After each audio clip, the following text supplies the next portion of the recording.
The only chance I've got of staying alive is to stay dead. Find out who wants to kill me. And why.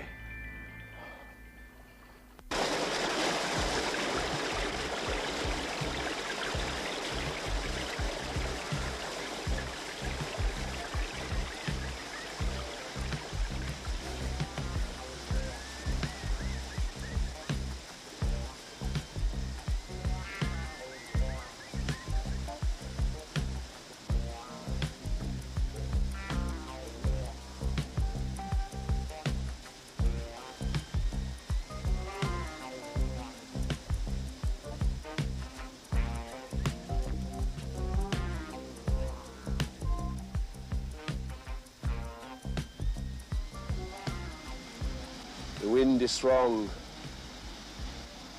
We will get no closer, Mr. Galbraith. If you say so, Douglas. God damn it, we've got to. I do not think it is possible. Very much. In a minute, you won't need the airplane. You'll be able to step out onto the wing and fly by yourself. I made this trip a dozen times, 24 times. And Maggie was alive. Scotland, Charlie Galbraith at the other end. Old times, old stories. And the triple run malt instead of this half treacle they blend nowadays. Why not straight through? Keep on going to the Highlands. Why Edinburgh? I need some gear. Old time's sake. It's better to travel hopefully than to arrive. Well, this is one time. One place I'd like to keep traveling hopefully. Because I don't want to find out what I think I'm going to find out when I arrive.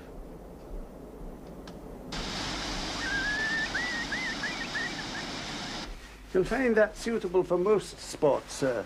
That I can assure you. Deer stalking. But I was talked into going. And that was the first accident. That was nearly 2 years ago now. I was wearing a jacket like this. Is that satisfactory, sir? Fine, unless you got a bulletproof one. I had the South American gentleman ask me the same thing, sir. I'm afraid we don't stock. We'll be a couple of minutes. Then? I was away in the mountains above Irisag. I got bored, stopped for a drink, took the jacket off, sat against an outcrop, reached for the flask. That's when whoever it was shot at me, using a mercury-tipped slug. There was a hole the size of a soup plate in the jacket, and they took rock splinters out of my back from where the bullet hit stone. It was meant to cut me in half. Who else was there? My ex-partner, Charlie Galbraith, and his bailiff, a human wolf called McKinnon. And they blamed poachers. And the color of the jacket. Mr. Galbraith could get up there. So could I. But I would be concerned for you, Mr. Friedman. Well, that's a 12-point stag. I need that head. I need it for the office. Impress the clients. Will I get it for you? Oh, sure. Go to it. The hell with sportsmanship. Who's going to know? Then I will meet you back at the lodge. Andrew will tend to the ponies.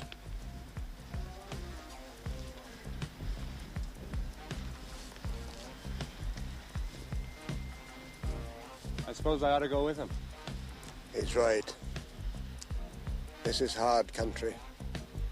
You could die up there. And the hooded crows would pick you clean and nobody would know. I'm crazy about your Scottish sense of humor. I'll take it. That'll be 65 pounds, sir. What? There's so many good skins going to Japan these days. It can get cold up Fujiyama-san. Thank you. Good luck with your stalking, sir. Thank you. Thanks very much.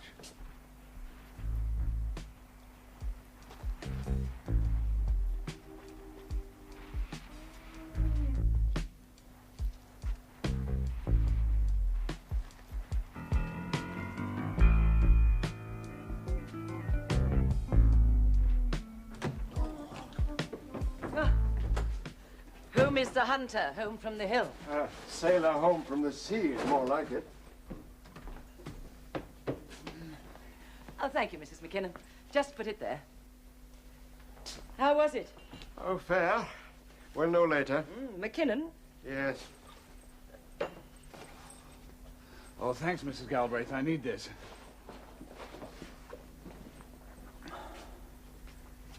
You've got some great heads here. Great heads. But I don't understand this. It's pretty sick. My late partner nailed that to the wall. To remind him how lucky he was. And how much he hated guns. Burnnett's favorite hunting story was one of Gore Vidal's. About a sailor in America who took a shortcut through some woods during the deer season. 3 hunters took a shot at him. They thought he was a moose. Now, the sailor was wearing dress whites and 30 feet up a tree at the time. It's a true story. I'm sure it is. Burnett sounds quite a guy. Oh, he was. Ask Louisa. She probably knew him as well as anybody. If Mr. Friedman's here on business, I'm sure he'd much rather listen to your side. See you at dinner.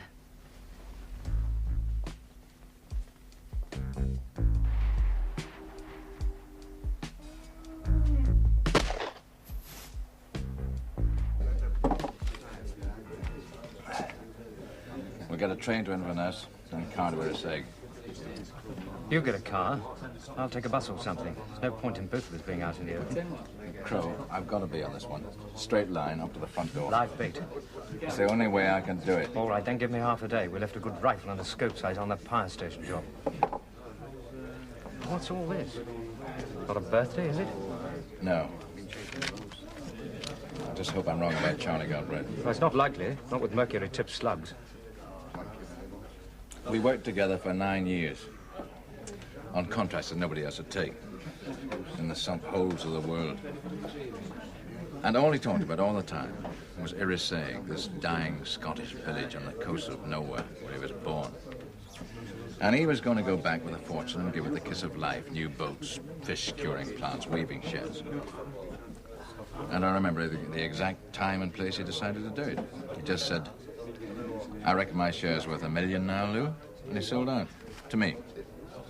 Then he poured the lot down this romantic Highland drain. Well, that's no reason to kill you. His risk, his fault. I raised 3 loans for him. When his own money ran out. In exchange for a personal option to buy 20% of the land. Well, when somebody shot the hole in my jacket, Charlie needed even more money. And you turned him down? Flat. Good money off the bat. Ideals are fine, but profit's better. I wanted to subsidize 8 some reels and buy tickets for the Highland Games. Still, I hope I'm wrong about it. I think there's more to that than you're telling me. Charlie, you're stalling and you know it. Speaking as your accountant, Charles, And a politician. I think you're taking a stand too early. Or too late. I'm negotiating about Irisig. Something I spent 10 years building. Before Burnett died, you couldn't get a penny out of the banks, and you know it. Because they found out he wouldn't lend you any money, even with cheap options to sell land if you failed. But then he died. And nobody could sell but you. And you were back in business, clear title. One phone call and money's here, so am I.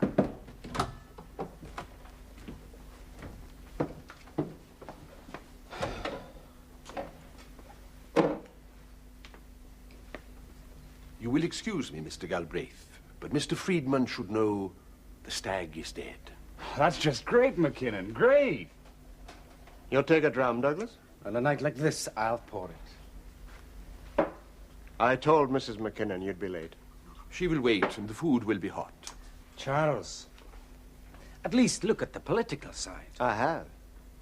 You believe in devolution, that Scotland will be separate from Whitehall. Whitehall, mark you, not Westminster in, what, 10 years? That's the future. In Irisig, I am my own Whitehall, and my own Westminster. Now.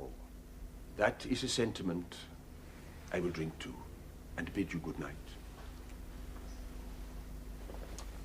Good night, Douglas. What the hell, Charlie? The guy's done me a favor. All I want to do is give him some money. You tip servants like that, Mr. Friedman. McKinnon's a Highlander. You leave him a present. Check. Sealed envelope, thank you not. Whether he cashes it is up to him. Servant, he is not. Not like any I've ever seen. You'd think this was his estate. In a way it is.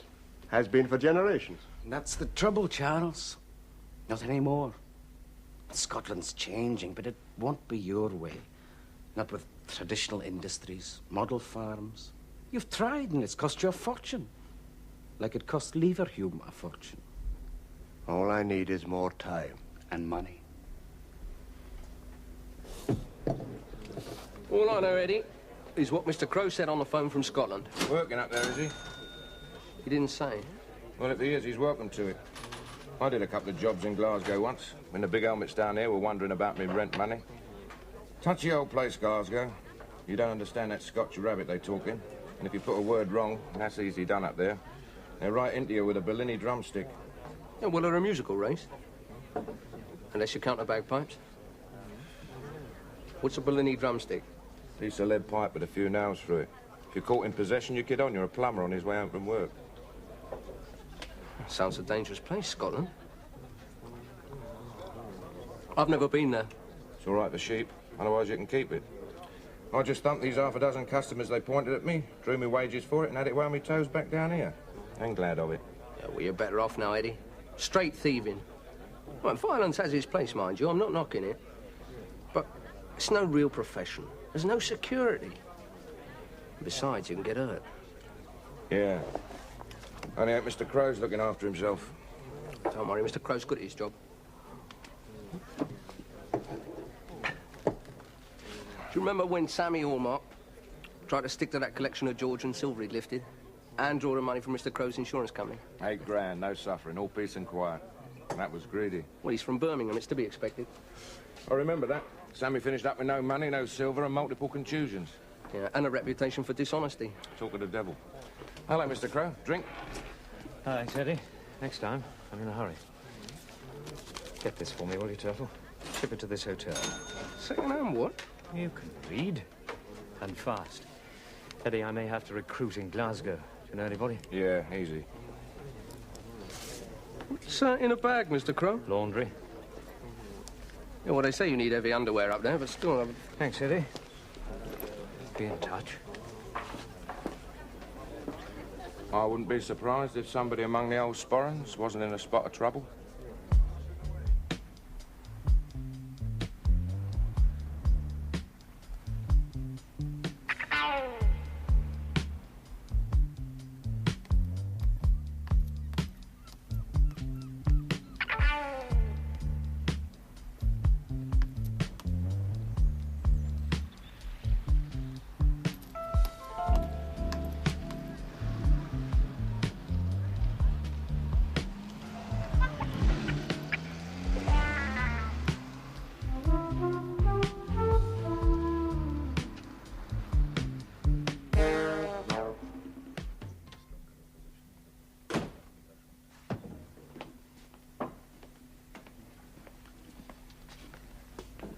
I'll take a malt.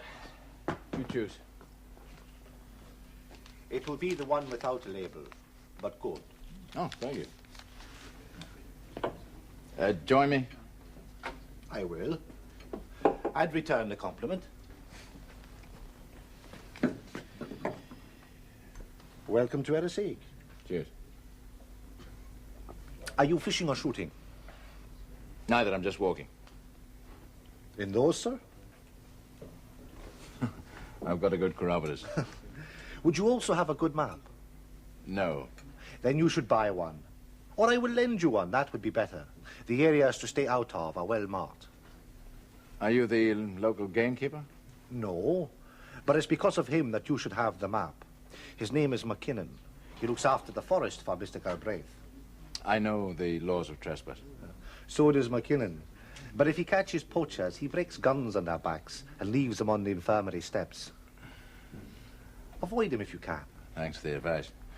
What do you do around here? I'm the police force. On my morning off now. I'll get the map for you.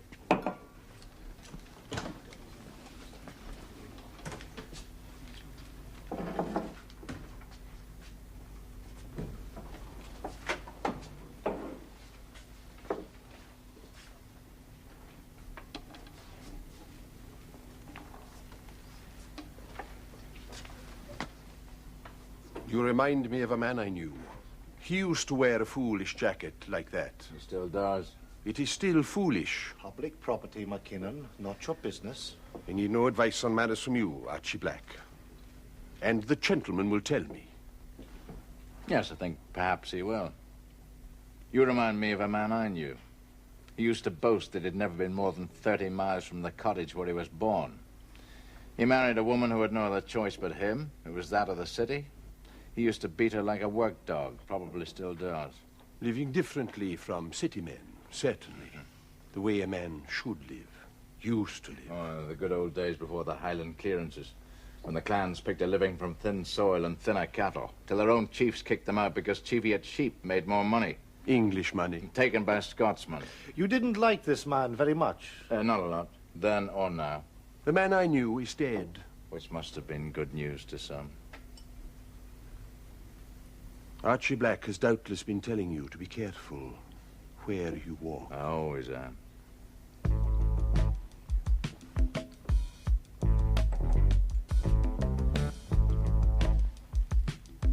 Like it or not, this is the new Scotland. By the end of the century, it'll be the richest country in the world. You look at it. I remember the way it used to be. That's why Charlie Galbraith won't sell any part of Erisig. Erisig, big deal. 2 fish boats and a shed full of little old ladies knitting sweaters for the tourist trade. It's in the past. This is now. Oil and gas from the North Sea are facts. They won't go away.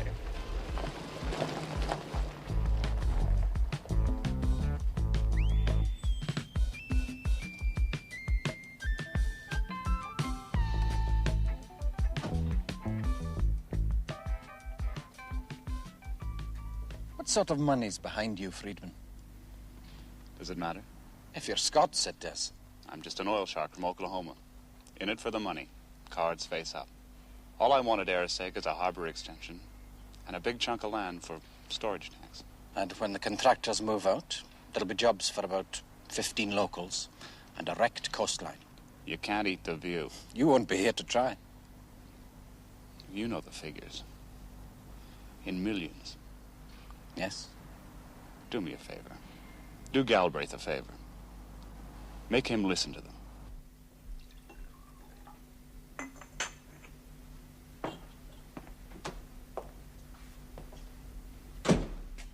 Yes, what is it, Jean? McKinnon has asked me to carry a message, sir. That Mistress Galbraith will be late for dinner, and that you are asked not to wait. Did she say why? No, sir. I will wait anyway. I will see to it. How's your mother, Jean? How would she be, sir? After 15 years bedridden, and McKinnon kind enough to pay for the food and the medicines. Out of your wages, Jean. A man's wife does not have wages, sir. Quentin, it's wild goose time. Going back down Burnett's past life just isn't working. Whatever trouble he had in Scotland, he's not coming back to. I'll stay the rest of the week. It's your money. Typical Burnett. The locals are already taking bets about you and McKinnon. I'm just glad you didn't try to hit him with a local policeman. Well, not Archie, not our friendly neighborhood guide and counselor. What else did he tell you? Galbraith's still solvent. Nobody knows how. It could be political money. He also told me that I was the second man in 3 days asking questions. The first man was John Quentin. Stay out of the open, Lou. I can't, not here.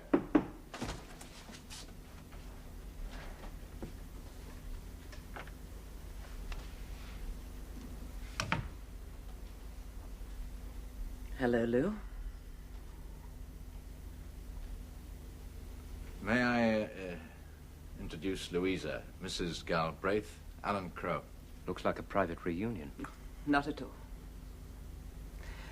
Are you one of the late Mr. Burnett's new associates? You could say that, yes. Oh, perhaps you should stay. Not a bad idea, Crowe. You can hear the skeletons rattle in the cupboard. You're thinner. I'm getting a lot of exercise at the moment. And rougher looking, if that's possible. How long have you known him? 4 months, more or less. Do you have a contract? He's inclined to disappear, you know. Strictly a duration of the contract man, aren't you, Lou? That was the deal from the start. You just forgot the terms. Should I have put a card in the window, limited arrangements made? The contract was in the Rhone Delta.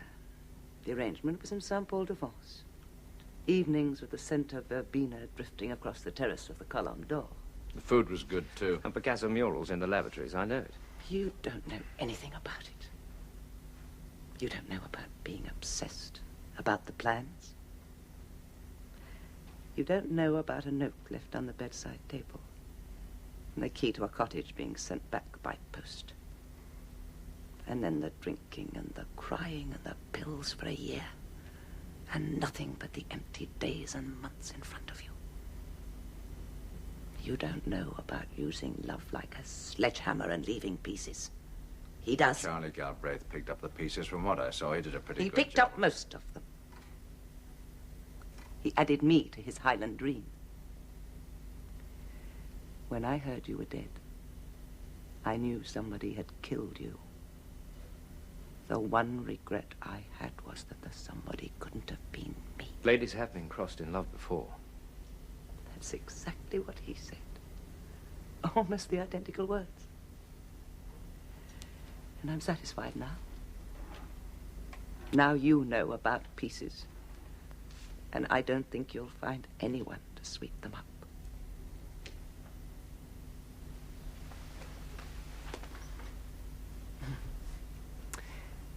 Nice to have met you, Mr. Crow.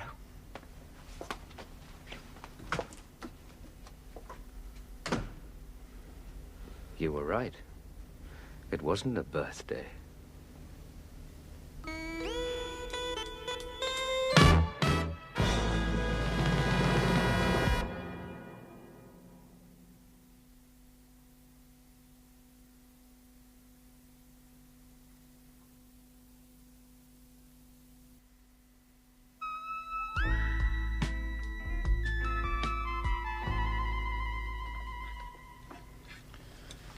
I'll see you later. I could be right behind you, only not in the open.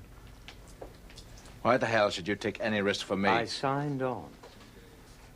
You heard Louisa. You've talked to Joe Denver. Before you bent that helicopter around his Then head. why?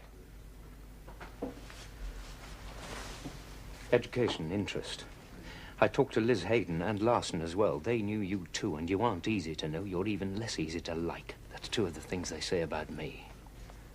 Birds of a feather. Watch, listen, and learn. Has to be educational. That's your life? It always has been. Besides, there ought to be some wages in it eventually. Even it's only enough for my second funeral? You should concentrate on dodging that. Don't worry, I am. One burst of whiskey and emotion's enough.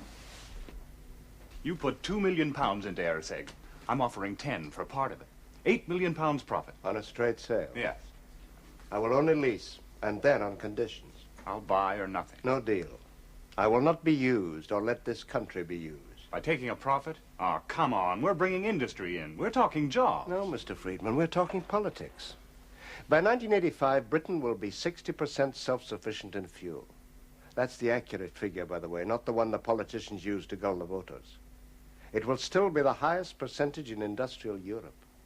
Hell, we know that. All we're doing is taking out a little insurance. For you, not for Scotland.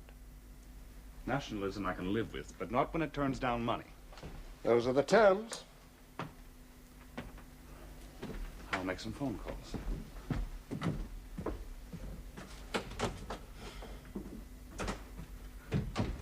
Where the Celt speaks softly, they think you're a fool. They forget I was once a good engineer, neck-deep in countries where politics was dirty meat and drink. What's the money behind Friedman? Government, English or American. That's who he's phoning. Hong Kong merchant banks, Middle East oil sheiks. Middle East contributions new? Not really. The quiet Arabs can store a year's supply of their oil in Scotland, then sit on the benches selling it, while their wild political neighbours blackmail the rest of the world. Or try to. And still the profit goes elsewhere.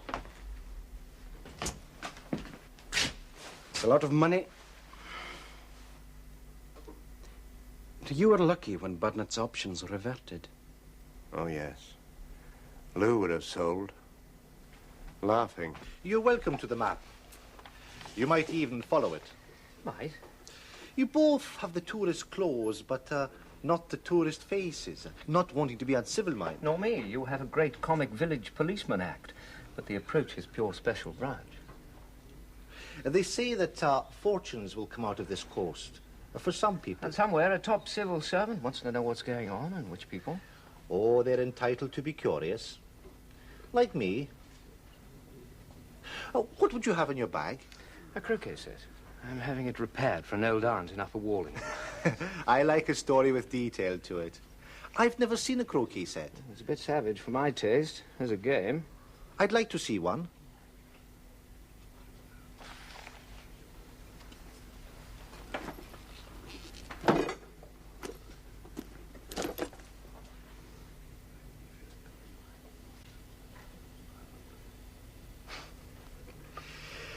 There was a New Zealand man with a bag like this round here just last week. The one I was telling you about. That was one bag you should have looked into. If I see him again, I will. His name's Quentin. All I want is an address book from your husband's office. It is private. Surely not to me. It's an office and I'm his employer's wife. It is private to everyone. Then don't tell him. He will know. He will find out. He knows if I have crossed that room to look from the window when the doctor is late. Like a hell fox would know. Then tell him it was my orders.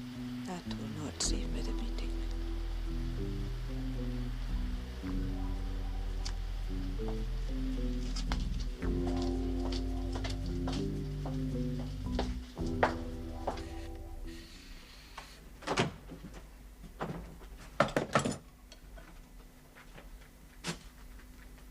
I didn't believe them.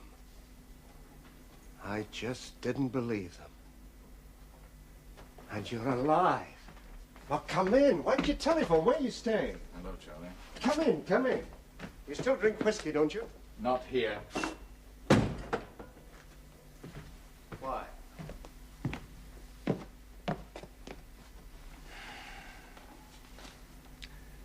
Somebody tried to kill me 3 times. The first time was here. You or McKinnon? Me? I must have jarred your memory loose. I'm Charlie Galbraith, remember? 1951, New Sir? 26 miles from Casablanca. Oh, yes, I remember.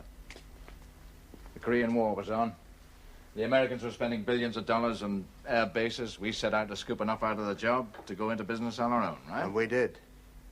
Then Nicaragua. You were gone 2 weeks. I thought you were dead then. Then you came back with a gang of bandits, and after that, the contract ran like clockwork. Even if they did blow up the police chief by accident. I was a bloody good engineer, but you were a force of nature. I hung on to your coattails and ended up with a fortune. So did the others. Charlie, you or McKinnon. Lou, why should I want to kill you? I have too much to thank you for. Including a wife? All right. That too. I knew I was second best. Perhaps I still am. But killing you wouldn't change that. That leaves McKinnon.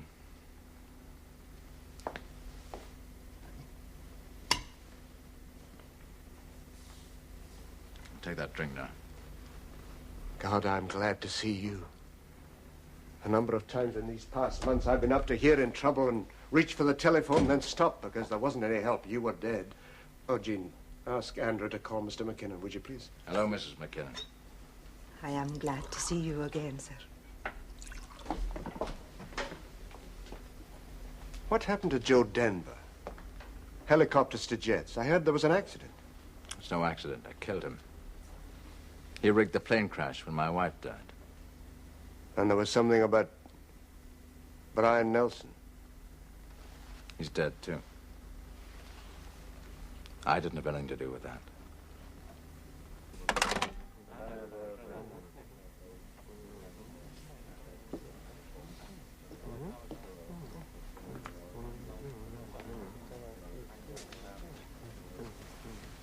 Well?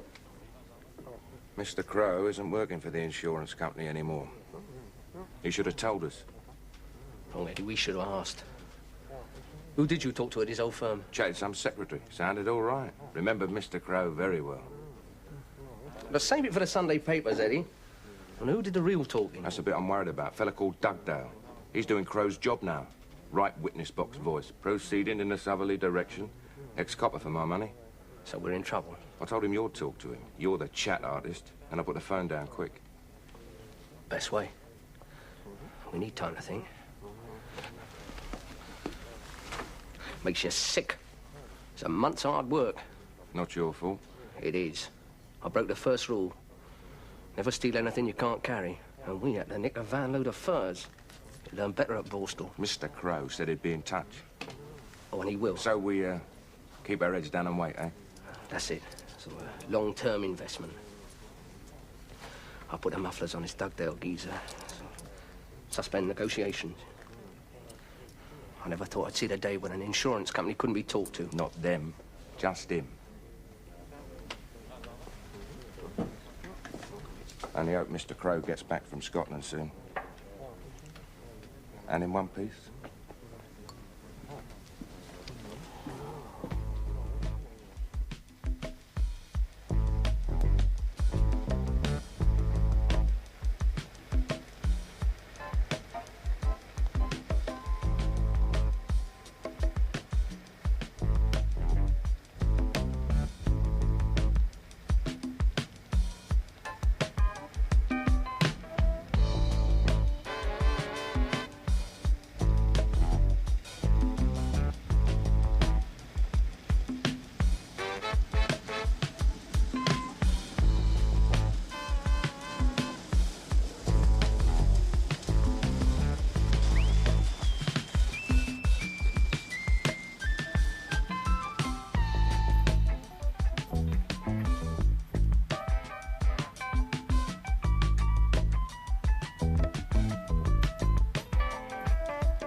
Not a very nice day, is it?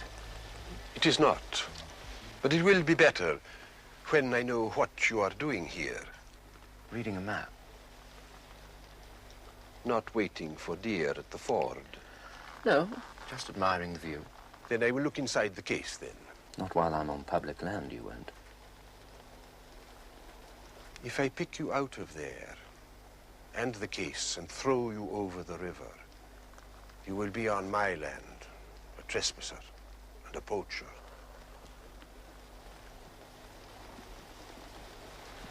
You won't throw anything, McKinnon.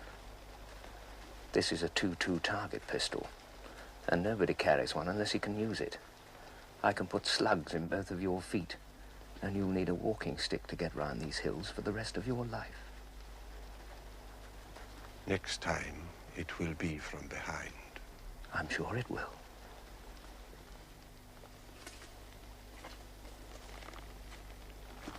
My name is Louisa Galbraith. I don't know who you are, and it doesn't matter where I got the number. If you want to find Lou Burnett, he's at Irrisaig.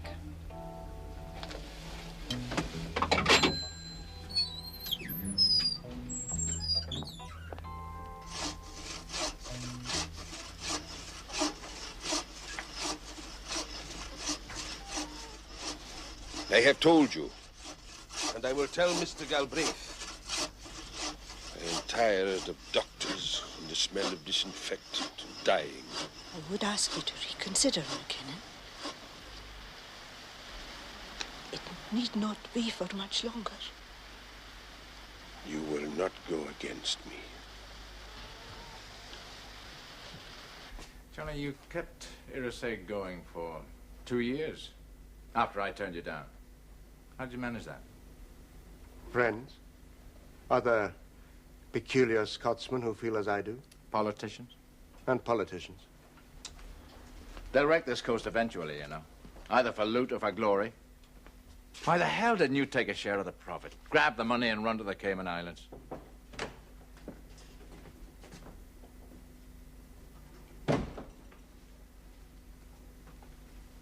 You wanted to buy a piece of Irisig, but not support it. How can you support an 18th century dream that never was? A romantic ideal of a Scotland that only exists on the label of whiskey bottles? You held a 20% option. You'd still sell? That's why I took the option. And paid for it. Yes, I'd sell. It might even bring in jobs, Charlie. Oh, yes. Good shepherds making plastic ashtrays. Soya bean hamburgers instead of fresh run herring. And the discotheque versus the ceilidh. How many young people have you got left? Not many. But they'll come back, as I did. And fail, as you did. If they do, it will be because of Englishmen who use money only for profit. Oh, good, it can talk. And on the right subject, have you ever tried to count the number of Scotch millionaires? Most of them with their fingerprints on the first bawbee they ever earned, and some of them skinned by me. Now, which one of them paid you 22 months ago? Or was it your own idea to get the clan chieftain here out of hock? I was carrying no rifle that night. No, you had it stashed up there already. I've seen you do it. I did not fire at you that night or ever. But I do not think that it matters now. Because if you are alive, you have the right to sell 20% of Irisig. To put filth where trout swim. But you are dead. Unless stopped, I will see that you are truly dead.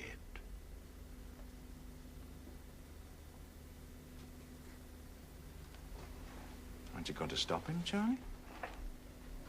Well, how can I? He's right. If only you weren't so bloody honest about what you'd do. Could do. Sell with one phone call to Friedman. What do I choose? You or Irisig? Well, now we know. You've gone obsessive, Charlie. You're using heather for brains. Which rifle do you want, Jock? My given name is Douglas. Jock, which one? The one on the right, if you please. It was my father's rifle. Go to it, then. The last of the great Highland warriors. Hidden under a rock with a high-powered rifle, and anything you kill has to be 200 yards away. You wear one of these in your stocking, and you only use it to cut haggis, provided you're sure the haggis is dead. You will not provoke me. But in one way, you are right. I will use my hands and steel. It will be more fitting. There are 2 hours of daylight left. I would go now. Go when I'm ready.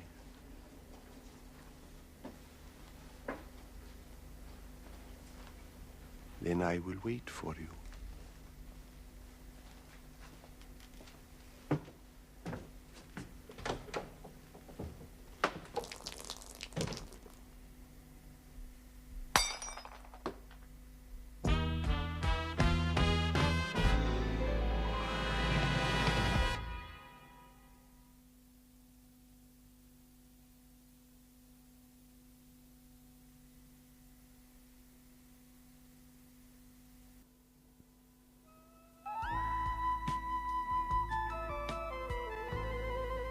I got the cable.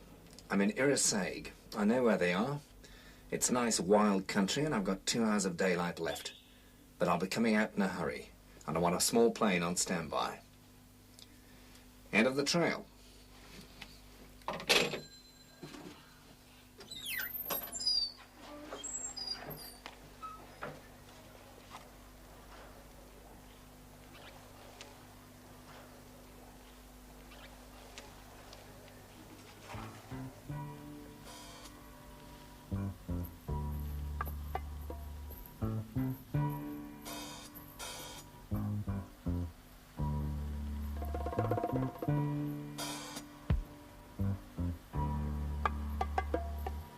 He's about a mile up the track, waiting for you. Good. Don't use that. You're taking lousy odds, aren't you?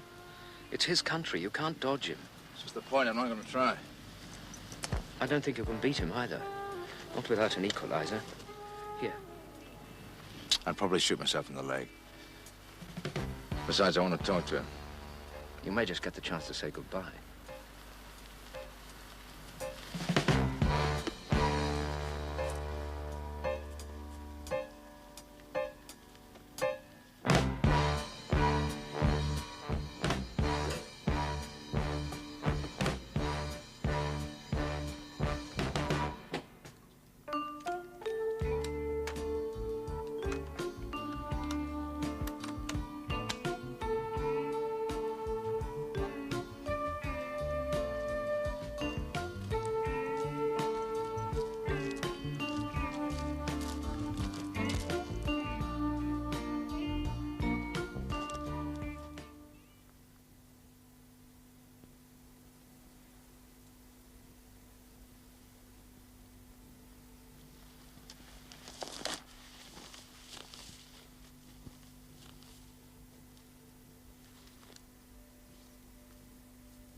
Who paid you?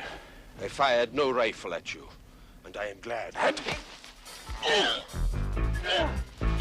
Because now I can kill you with better reason. Against this? You sneer at Highland warriors and use the weapons of a street fighter.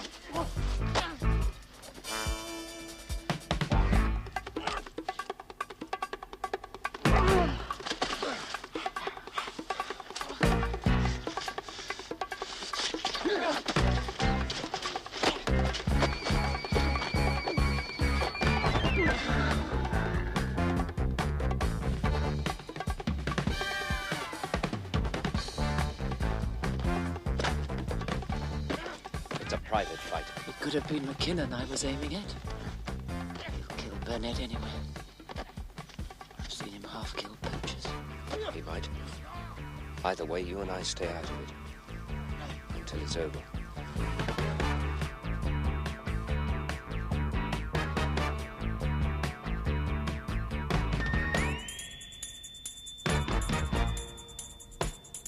I just want directions. The quickest way to Galbraith's place, the way a stranger would use. If you're in a hurry, I could look after the case for you. No. There's poaching. It might be a rifle. If it is, it's licensed. Then I should like to see that license. On what authority? Police authority, hotels, and information received.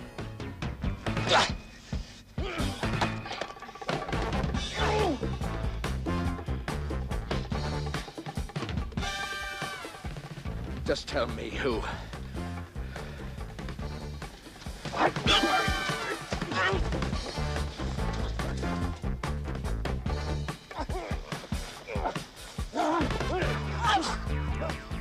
Why don't you shoot Burnett?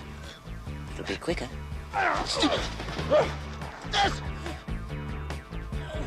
I'll pay you. I'm already bought.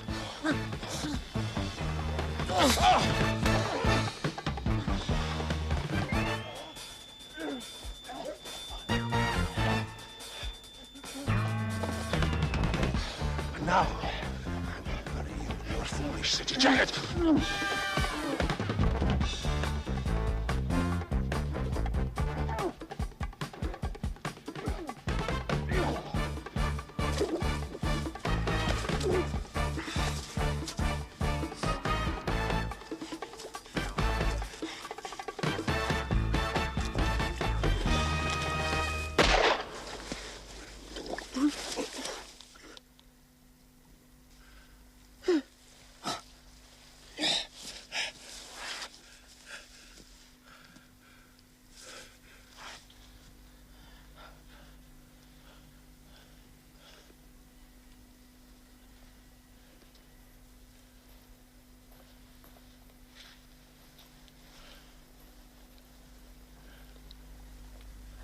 I am not sorry, McKinnon.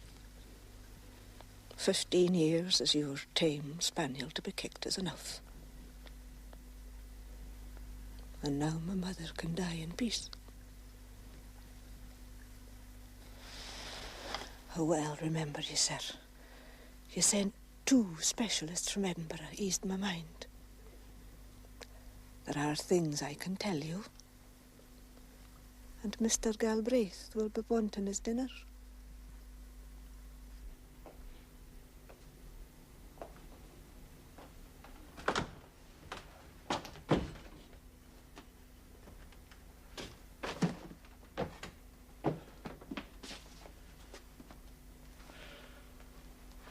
You need a new bailiff, Charlie.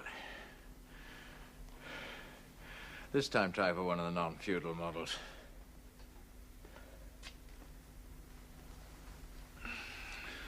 You know, for a long time, I thought all we both wanted was to build things.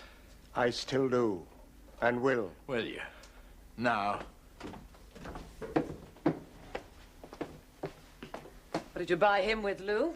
I didn't. He joined his curious amateur of night school. Did he kill McKinnon? No. But he would have done. Will you? Probably.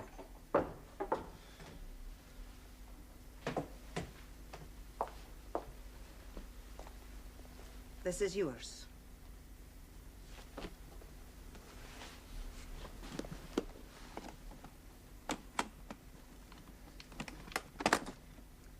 £10,000.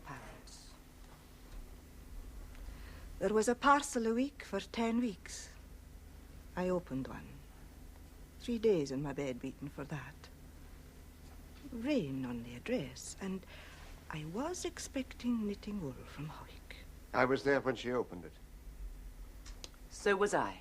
I would not have said that. Then there was a telephone number to speak to. McKinnon spent none of it because it was a bargain he had not honoured. It was your price. It belongs to ye. Some of it, anyway. Book his money on a bet you'd forgotten. You may need that for legal fees. But I don't think so, not as long as we all keep quiet and blame it on the poachers. That's the usual story, isn't it, Charlie? The one you used on me? When McKinnon tried before? Not McKinnon. I do not think he would have missed. Or used mercury-tipped slugs. Who was it, Charlie? You or her? The cause was mine. Not hers, not McKinnon's. And I shoot my own stag.